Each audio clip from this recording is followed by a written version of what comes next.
Isang magandang umaga po sa atin lahat mga kapatid. May gagawin tayo, concert ito.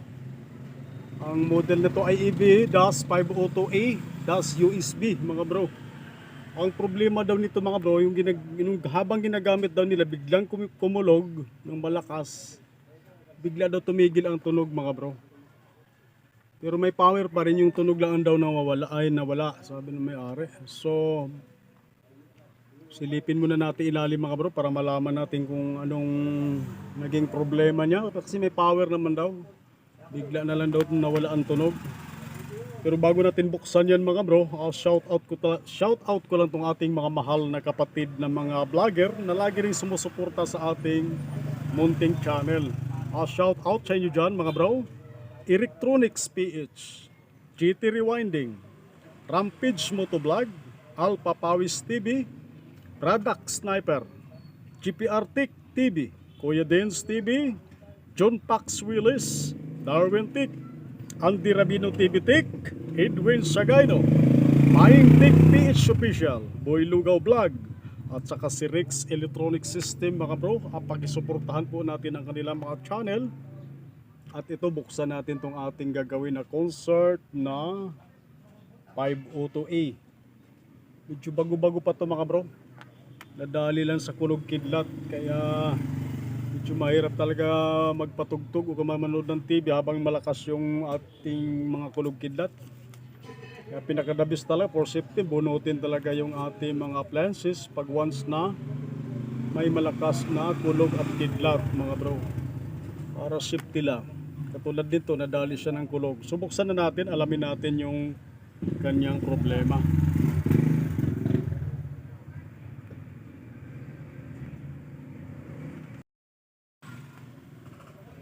So nabuksan na natin itong ating gagawin na concert ng mga 502 mga bro. So visual check tayo. Tingnan natin, medyo sariwa pa talaga ito mga bro. Maganda pa yung board niya. So visual check tayo sa ating pinaka main amp. Focus tayo sa fuse. Buhay naman yung mga fuse niya, wala namang pumutok. Sa main amp tayo, parang wala rin tayo nakitang sunog. Dito sa ating main amp, left and right, wala tayong makita na sunog din. Yun, may nakita akong sunog mga bro. Focus lang natin ha. May resistor ako nakitang sunog mga bro. Itong resistor na to, parang supply talaga yan. Malamang supply nga to sa yan, supply nga to sa ano siguro. Kala malapit siya sa 7808. So alamin na lang natin kung anong resistor yan. Tingnan natin kung nag-open dahil sunog siya. Yan lang talagang bukod tangi nakita kong sunog. So subukan pala natin power on. Lagyan natin ng plug in natin mga bro. Alamin natin kung ipitik yung relay niya. Kasi nakita ko yung fuse niya buhay naman. So plug in natin. Sabi na may-ari may power naman daw. So power on tayo. Ayun, narinig natin, pumitik naman yung relay. So maaaring walang problema siguro yung main amp natin. Maaaring supply sa, tingin ko yung umusok na resistor dyan, malamang supply yan sa ating preamp dito sa tone control. Dito pala sa ating tone control, nagkamali tuloy. Yung maaaring supply nga yan, titingnan natin sa negative. Kasi 7808 saka 70, tama. Negative positive 8 volts nga yan papunta sa ating tone control. So check muna natin. Kasi pumipitik naman yung relay, patayin ko lang ulit. Naririnig ko yung relay pumitik eh. So ayun buksan natin ulit. 1, 2, 3, 4, ayun, 5, pumitik na yung relay. So normal yung pitik ng ating relay. So i-check na lang natin yung umusok na resistor dyan kung malamang yan ang dahilan kaya nawala ng supply yung ating tone control kaya ayaw tumunog. So patayin muna natin. Yun, bunutin muna natin. So i-check muna natin mga bro. Alamin natin. So baklasin muna natin yung pinaka main amp nito. Tapos i-check natin yung resistor na sunog dyan kung nag-open nga talaga. So update ko na lang kayo mamaya mga bro. Babaklasin ko lang yung pinaka main amp natin.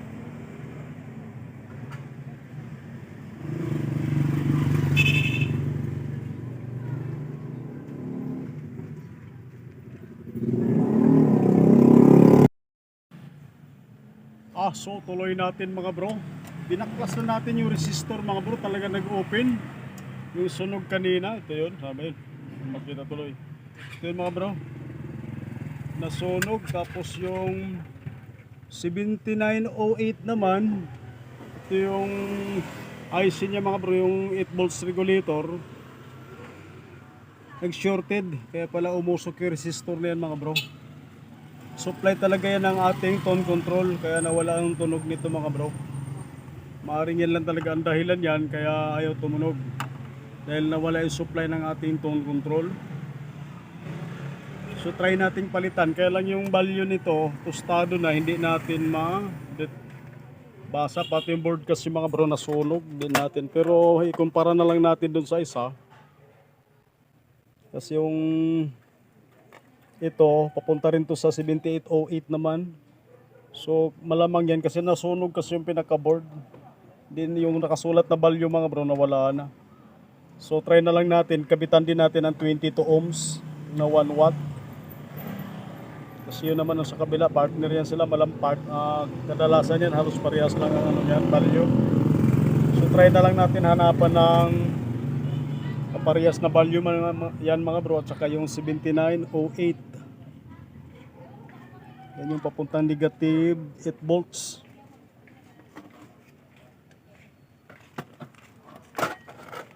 Tama, negative nga yung 7908. So hanapan ko muna mga bro. Tapos kabitan natin, try nating i-sound check kung magkaroon na ba ng tunog. So hanapan muna natin ang kaparehas yan mga bro.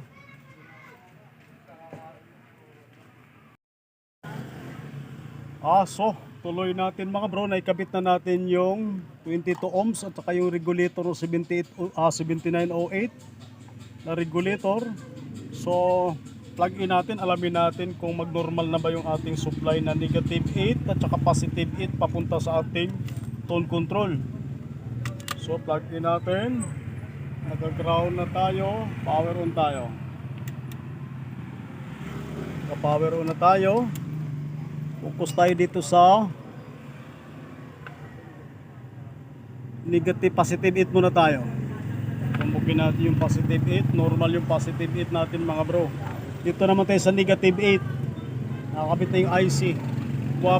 Bumabagsak pa rin mga bro. Bumabagsak tuloy. Bumabagsak o negative 1.63. Dapat yan negative 8. Ang normal yan. So patayin muna natin. Pakiramdaman natin yung resistor. Naku, nagbaga pa rin mga bro. Medyo malaki pa naman kinabit ko na resistor dyan dahil wala akong makita na 1 watt. 3 watts yan o 2 watts ba yun na ikabit ko dyan na 22 ohms. So bumabagsak yung ating negative 8. So baka may problema pa itong ating tone control mga bro. Baka may shorted, may kumukontra pa. So troubleshoot natin itong ating pinaka tone control. Baka may naging shorted dyan. Kaya bumabagsak pa rin eh. Dapat yan, ang normal, negative 8, saka positive 8. Yung positive 8 natin, normal. Yung negative 8 natin, ang bagsak, 1 volt lang mahigit. Kaya hindi pa rin matino yung ano niyan, supply niya. So, baklasin muna natin yung pinaka-tone control natin. Troubleshoot natin mga bro. So, update ko na lang kayo mamaya mga bro. Medyo mahaba-habang laban pala ito. Kala ko simple lang. Medyo bangungot din pala ito ng konti. So, pagtsagaan lang natin. Sayang din ito mga bro.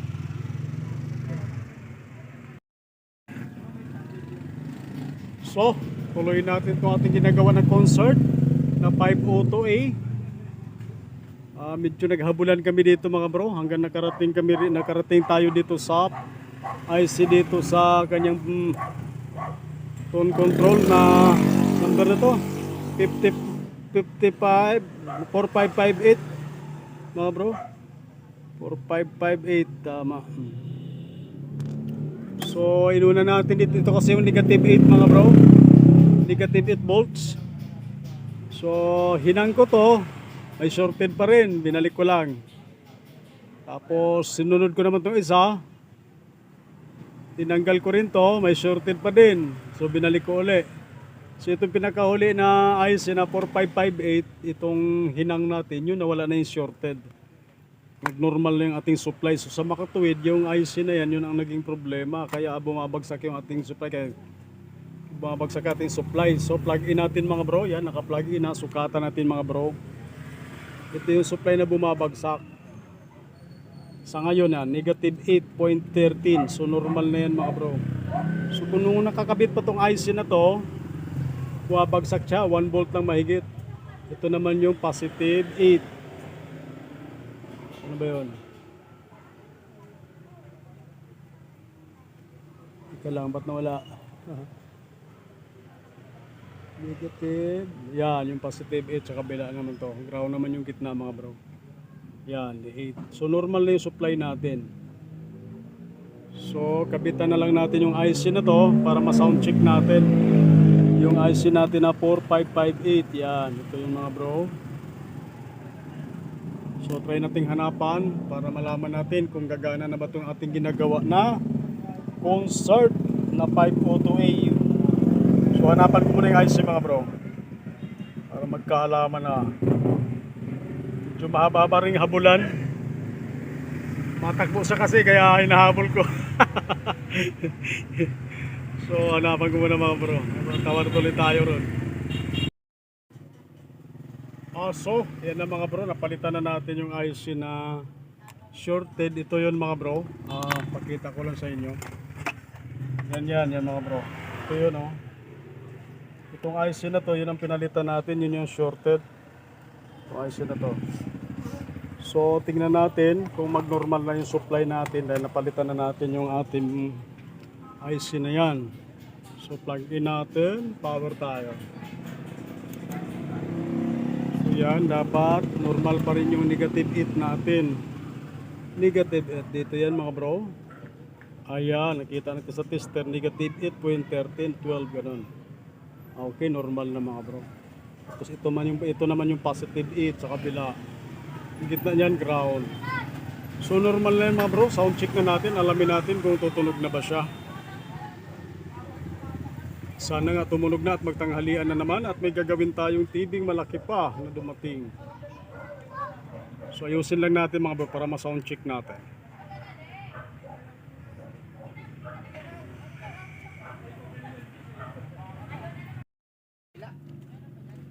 So ito na mga bro, sound check na natin itong ating ginagawa na concert na 502A. So power on tayo. Tweeter lang muna gamitin natin mga bro. So volume tayo.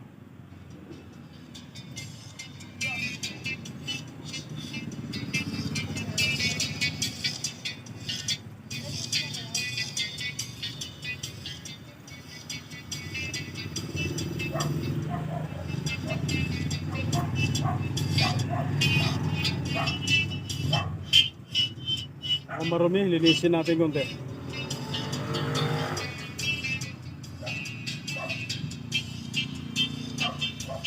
So left channel yan mga bro, lipat natin sa right channel.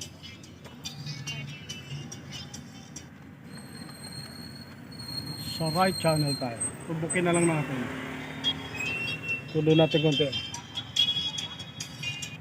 Yan yung right channel.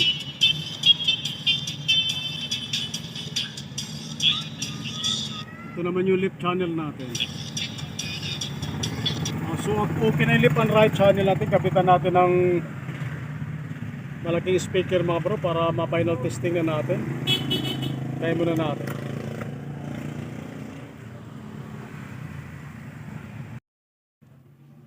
So ito na mga bro, kinabitan na natin malaking speaker ito para magkaalaman na. So plug in natin, power tayo.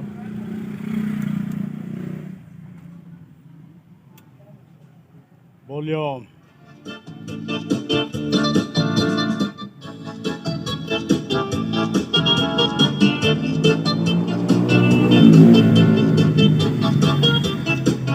Lipat lang natin ng tugtog mga bro. Pamatay sunog natin. Battle mode activated. DJ Jomar style.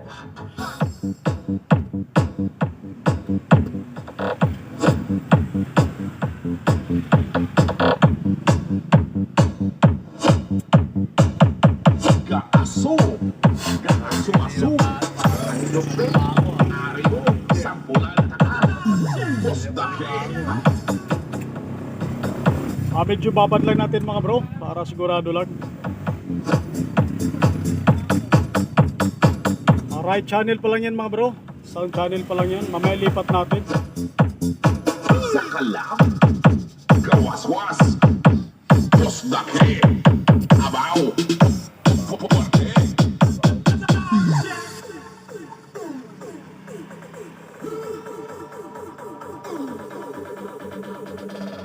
Pumbahan kamayan ka nagatakok yan. O pumba.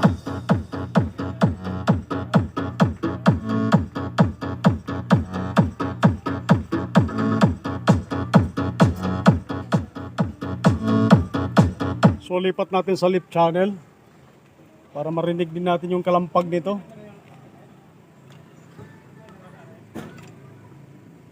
Naku, may malay pa yung theater ko. Simple lang mga bro.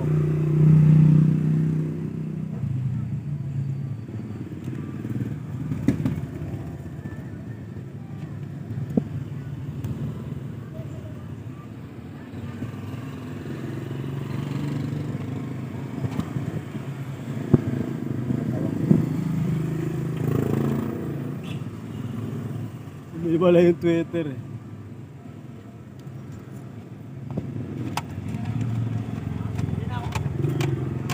So dito naman tayo sa lip channel.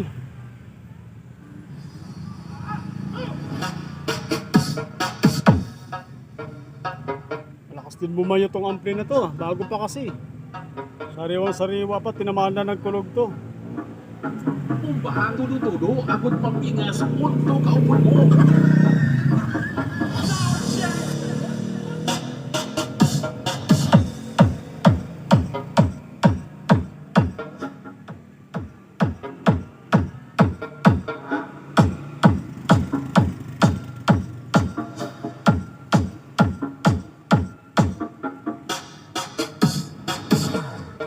Bomba.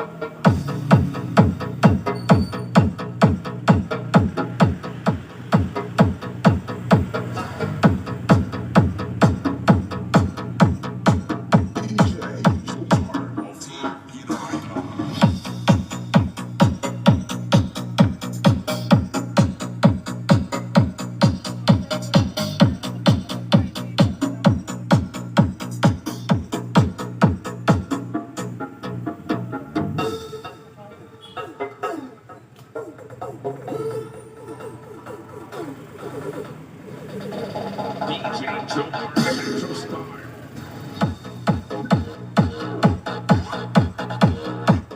So okay na mga bro. Maraming salamat sa inyong panonood at magandang hapon po muli sa ating lahat.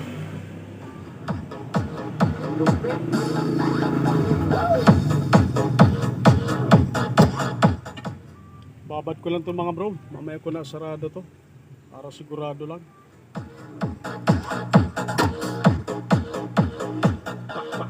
DJ Jomar. Huerta.